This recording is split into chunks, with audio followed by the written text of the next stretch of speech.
औज़ु बिल्लाहि मिनश्शैतानिर्रजीम बिस्मिल्लाहिर्रहमानिर्रहीम। अस्सलामु अलैकुम वरहमतुल्लाहि वबरकातुहू। उम्मीद करता हूँ आप सब खैर व आफ़ियत से होंगे। दुआ है कि अल्लाह पाक आपको हर वबा से, मुसीबत से, आफात से, बलियात से महफूज रखे। आज एक और नए वजीफ़े के साथ सैयद सदरुद्दीन हाज़िर खिदमत है। आज का वजीफ़ा वसवसों के हवाले से है। जिस आदमी, जिस भाई को वसवसे बहुत ज़्यादा आते हो, दिल में बुरे ख़यालात पैदा होते हों, कोई काम करने से पहले आपको उसके नुकसान के बारे में वसवसे आ जाना, इन चीज़ों से महफूज रहने के लिए ये आज का वजीफ़ा पेश कर रहा हूँ।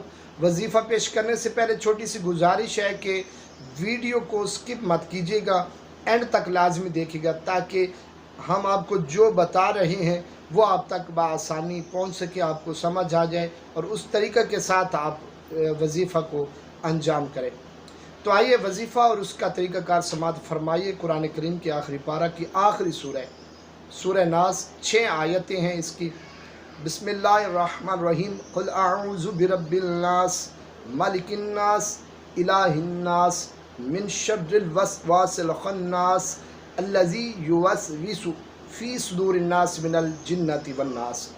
इस सूरह मुबारक को 41 मरतबा और इसके साथ साथ इसमें बारी ताला या अरहमर राहिमीन, इसको भी 41 मरतबा, अव्वल व आखिर 7 मरतबा दुरूद शरीफ जो आपको आसानी के साथ याद हो, पढ़कर अपने ऊपर फूंक मार लें।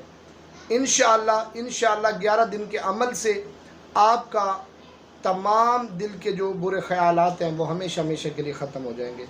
वीडियो अगर पसंद आई हो तो कमेंट सेक्शन में अपनी कीमती राय का इजहार ज़रूर कीजिएगा।